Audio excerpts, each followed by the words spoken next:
It's Thursday, May 20th, and this is now on HNN. President Biden signs into law a bill that cracks down on COVID-19 hate crimes against Asian Americans.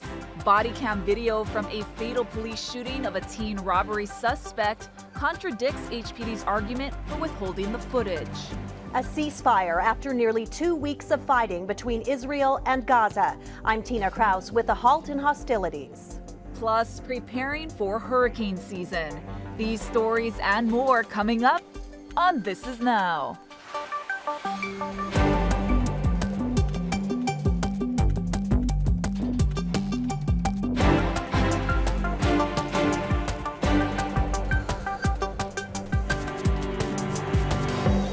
Aloha and welcome to This Is Now on your Thursday afternoon. Man, we have a lot to get to today on your Friday Eve, Ash. A lot of stuff now happening nationally, but right here at home, I think most pressing is we just got those coronavirus numbers, correct? That's right. The State Health Department is reporting 80 new COVID infections today and no new fatalities. The breakdown by island shows 2 cases on the Big Island, 7 on Maui, 9 on Molokai, 61 on Oahu, and 1 resident was diagnosed out of state.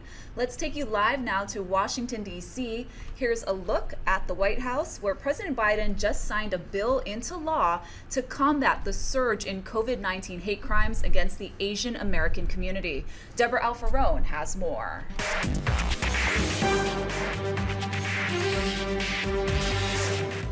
President Biden signed the COVID-19 Hate Crimes Act into law 2 days after it passed Congress with broad bipartisan support. I'm proud today that Democrats and Republicans have stood up together. The bill aims to combat hate crimes against Asian Americans and Pacific Islanders by providing grants to local police to identify hate crimes and to states to set up reporting hotlines, expanding public education campaigns to boost awareness and outreach to hate crime victims, and creating a new position at the Justice Department to expedite the review of hate crime incidents. This bill brings us one step closer to stopping hate, not only for Asian Americans, but for all Americans. The bill was written in response to the dramatic increase in hate crimes since the coronavirus pandemic began. The group Stop AAPI Hate says that there have been more than 6,600 incidents between March 2020 and March 2021. Stop Asian hate! The issue picked up national attention in recent months due to several high-profile attacks, including the shooting spree at 3 Atlanta area spas back in March that killed 8 people, including 6 Asian women. Asian Americans are tired of living in fear. While advocates call the measure a critical first step, they also say it does not go far enough in addressing the underlying causes of the attacks or defining what constitutes a hate crime. Deborah Alfarone, CBS News, the White House. Hawaii News Now has obtained the body camera video from the police shooting that killed a 16-year-old robbery suspect last month. It's not graphic, but shows the alarming chaos before the shots. And while HPD still refuses to release that video, our chief investigative reporter Lynn Kawana was able to obtain it from her law enforcement sources who wanted the public to know what happened. The department cites juvenile protection laws as a reason to withhold body camera footage. But the video I have does not show any of the teens in the car. Legal experts say HPD can and should let the public see it for themselves.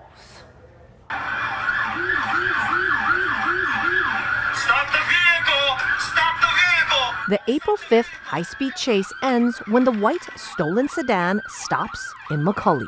You can see the Honda with Texas plates is not moving when the officer we refer to as Officer 1 first gets out of the squad car. He drops his rifle, picks it up, and puts it back into his squad car. You can hear other officers yelling orders at the suspect. Officer 1 then gets behind the Honda and fires 10 shots.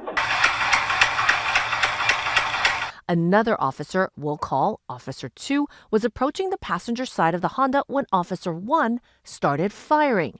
Then the Honda accelerates. Officer 2 is now at the passenger side door. That passenger appears to be trying to get out when the vehicle takes off. Officer 2 loses his balance and rolls along the car before he and the third officer, off camera on the driver's side, also fire. The Honda crashes through a fence, then drops into a canal. The driver, 16-year-old I Remember Sycap, died after he was shot multiple times. The passenger, who appeared to be trying to exit the Honda before the crash, was shot in the arm.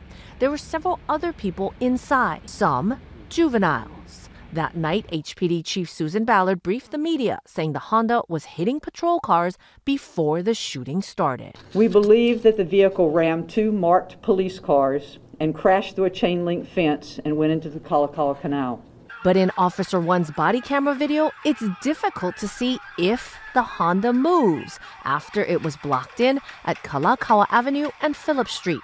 The angle makes it difficult to see if it's ramming HPD cars, but experts say it's tough to determine if the shooting was justified based on limited footage.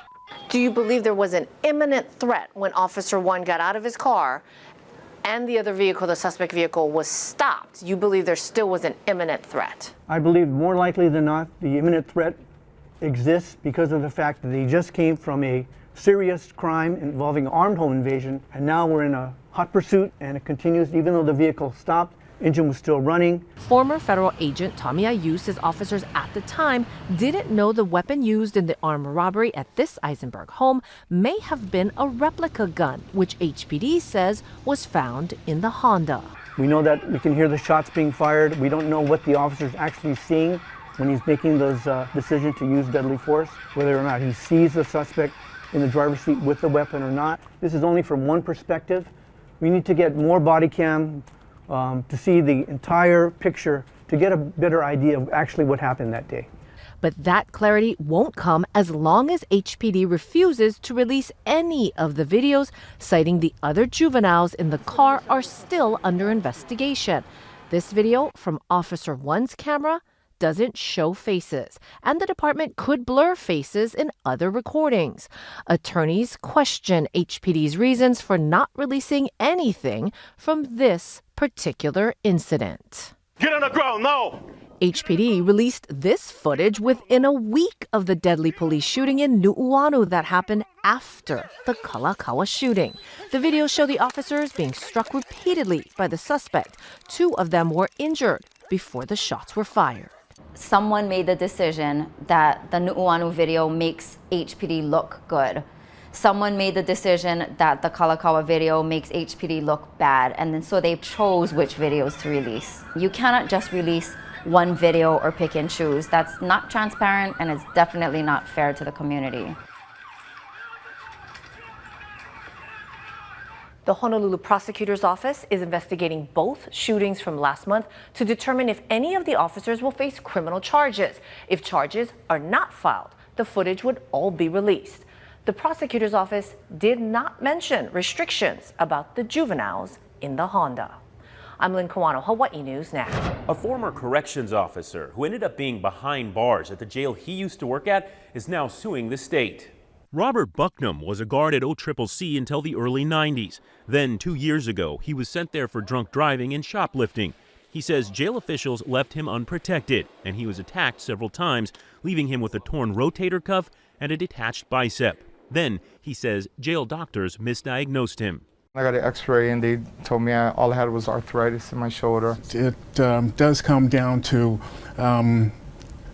negligent management, in our opinion. The cruel and unusual punishment comes in when a person is injured in prison and there is a serious delay in diagnosis and treatment. We asked the Department of Public Safety for a response, but were told the agency had not yet seen the lawsuit. The health department says it's now investigating 2 clusters on Molokai, totaling 23 cases. One cluster is tied to a contractor at the island's only hospital, but mass testing is underway, and Maui's mayor said today the outbreak appears to be fully contained. A trip to Maui could cost more soon. Mayor Mike Victorino is eyeing new taxes and fees on tourists to balance an influx of travelers. He's proposing parking fees at beach parks, as well as launching reservation systems at popular sites. Similar programs are already in place in East Maui. Tuesday alone, nearly 5,000 visitors arrived on the Valley Isle. Fees for our residents would be always exempt from utilizing our beaches, where visitors who are here for just a short time. They don't pay real property tax. They don't pay a lot of other fees that our residents pay.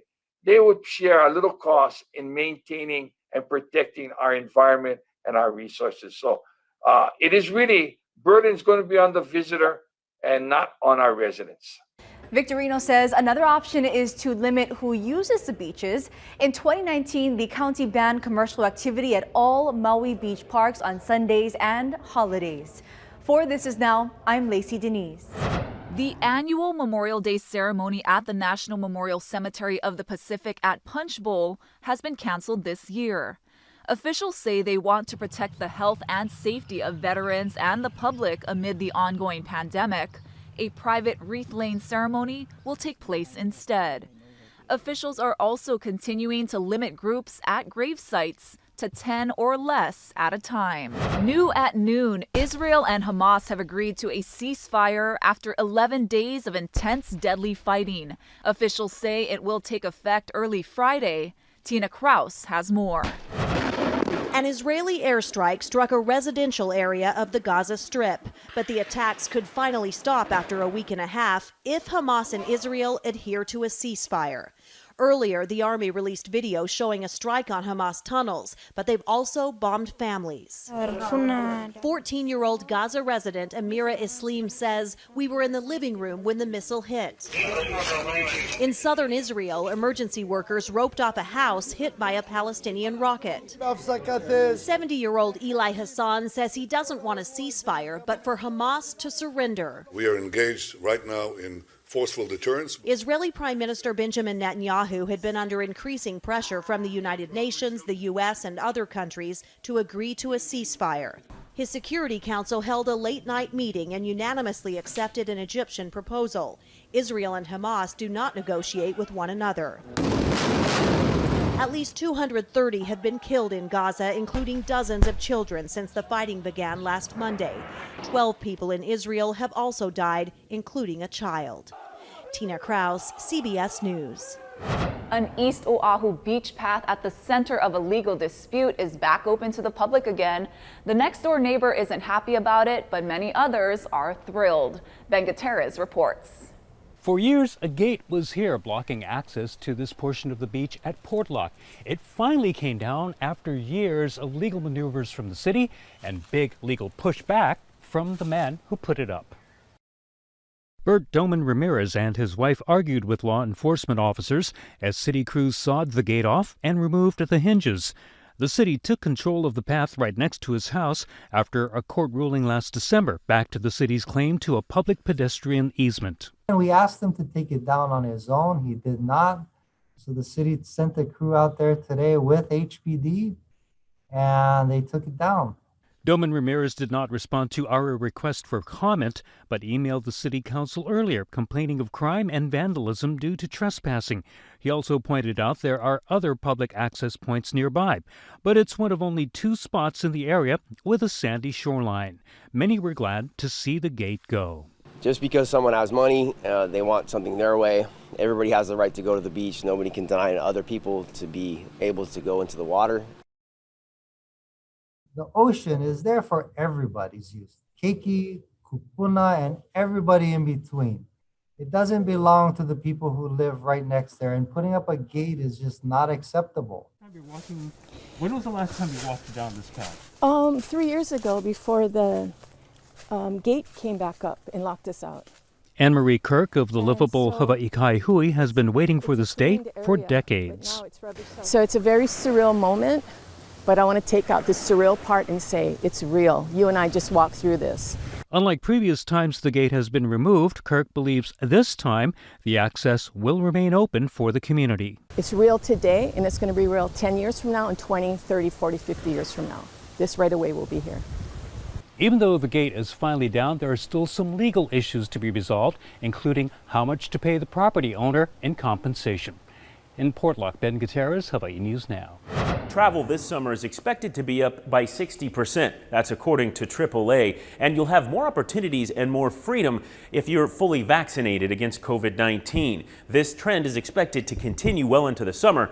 Tom Costello reports from Washington, D.C. Yeah, good day from Reagan Airport here in Washington. A reminder, masks are still required in airports, but AAA is expecting a dramatic rebound in travel over Memorial Day, up 60%. And then that trend is expected to continue into the summer. We're already seeing airfares are ticking up, hotel prices and rental cars are ticking up across the country. If you are out and about, you can lose the mask increasingly in cities across the country. Many, if not most, theme parks now are going to allow you to go without the mask outdoors. Same thing in national parks.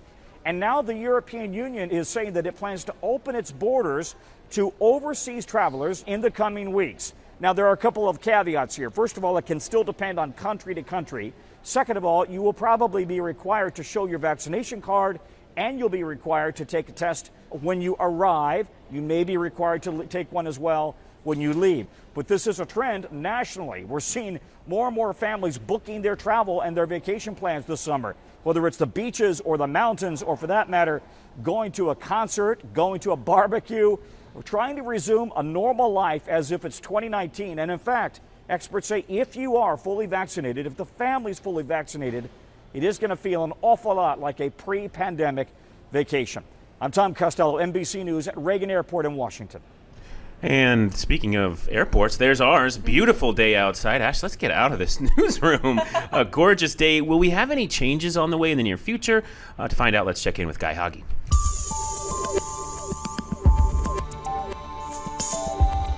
How's it on this Thursday? The weather's looking very nice. In fact, the weather that we've seen over the last couple of days will continue through tomorrow. That means a handful of windward and Mocha showers. Plus, with those breezy trade winds, some of those showers will drift over to leeward sides every now and then. And it might be a little cloudy from time to time for those windward neighborhoods. Leeward sides are still expecting a fair bit of sunshine. Now, the winds aren't all that strong just yet, but they'll get stronger as we progress through the day, and they'll probably peak out at about 15 to 25 miles an hour. That means humidity levels will not be an issue. Again, we will likely see a few passing showers from time to time, but they'll be very brief because of those trade winds pushing those showers along at a good pace, so rainfall accumulations on the skimpy side. Surf's going to be rather skimpy as well, although on Sunday, look for a swell to come in on the North Shore. A small boost is expected for the South Shores sometime on Tuesday. But for today, the biggest waves rolling into the east side because of that trade wind swell. But of course, it's choppiest out on the east side as well. So again, nice steady trade winds today and tomorrow with a few passing showers from time to time. Lots of leeward sunshine. And then over the weekend, we could see a few more showers for Maui and the Big Island. Other than that, we'll get some light winds, and those light winds will continue into next week with slightly more humid conditions. Keep it here on Hawaii News Now. We'll have all your severe weather updates. We told you yesterday that the National Weather Service is predicting a near or below normal season for hurricanes and tropical storms in 2021. But it really only takes one to do a lot of damage and turn your life upside down. Billy V reports on how being prepared this year is just as important as ever. Thank you very much. And yes, with that hurricane season approaching, we are getting prepared, and we hope that you are too. We're down here at City Mill today, and we're being assisted by Shannon Okinishi, who's with the marketing department. Good morning, Shannon. Good morning. Let's go ahead and kind of walk through things and kind of tell us how people can get prepared. Let's talk about lighting first and what you've got here. So we have at City Mill, we've got the typical lighting, the lanterns, the flashlights. We really recommend you have them. LED lights, super bright. A lot of them have different functions. Some of them are waterproof, which is important in the rain or in floods, battery operated. The other very cool thing we have is we also have some lighting sources that are solar powered. Oh, nice. So you have a solar panel here, flashlight here. You've also got some emergency lights and really strong. And it's also crank. So you can use a crank to power it as well.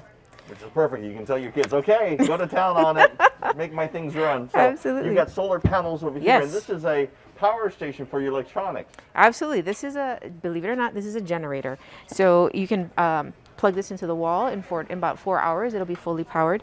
Or you can plug it into your car. You can use a solar panel, not this particular one, but you can plug into a solar panel, and it'll power your laptop. It'll power cameras, phones. You can take it camping. It's so lightweight.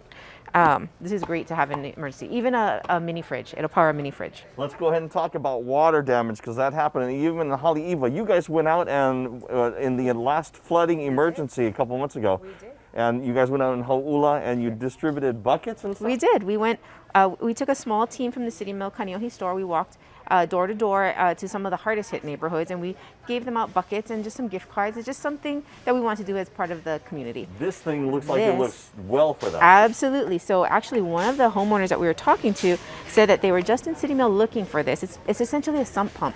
If your basement is flooded, your room is flooded, you just drop this in the middle, attach a hose, send it outside to the storm drains or whatever, plug this in, and this thing will suck up about 22 gallons in a minute. It's amazing. That's awesome. We also talked to people from the Department of Emergency Management about how to get prepared as well. Of course, we're entering our second hurricane season during this COVID-19 pandemic, and things are definitely getting better, but there's still a lot of uncertainty out there and some risk out there.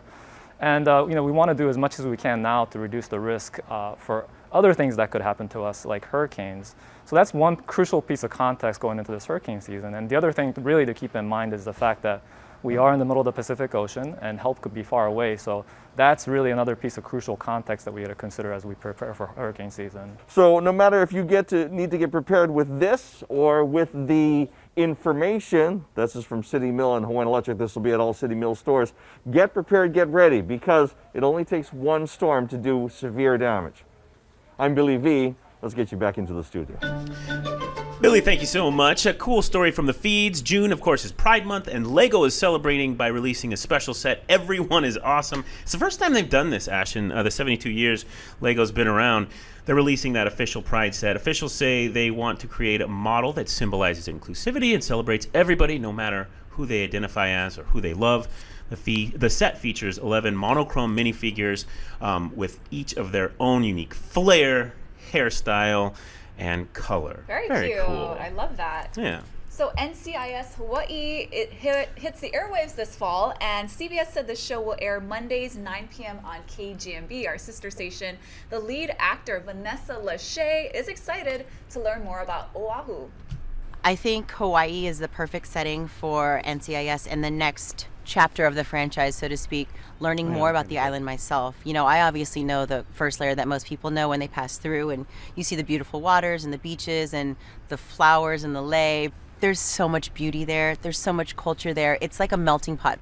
That's right. The state's film director tells us not only did CBS change the name from NCIS Pearl Harbor to NCIS Hawaii, but they also convinced the network to use the Okina in the word Hawaii. We're excited for this to come. Do you think it's too late to audition for no. me? And you know what's great? What's great about having these shows on our networks is sometimes they contact us to be, reporters or, news. You guys get to. I'm maybe I'm biding my time. Oh, geez. We'll see. I'm not going to hold my breath. Okay. What do we got for good news, We got some good news here. The new Hawaiian monk seal pup that was recently born at Kaimana Beach has an official Hawaiian name. Now, P02 has been named Loli'i, which means relaxed, at ease, carefree. Students at Halau Kumana, a local Hawaiian immersion school in Makiki, say they chose the name for the pup because he's active, he's curious, and loves to explore with his mom. Now, Loli'i is also a nod to where the pup was born. Kaimana's is also known as Sanssouci Beach, which in French translates to without worries. So cute. You know, we can never get too many pictures of, and it has a nice ring, a better ring than, what was the original name? P-O-T. Oh, P-O-T. Yeah, a little bit better ring. Always love seeing new pictures and videos of them. I was just out at Kaimana's the other day. Beautiful.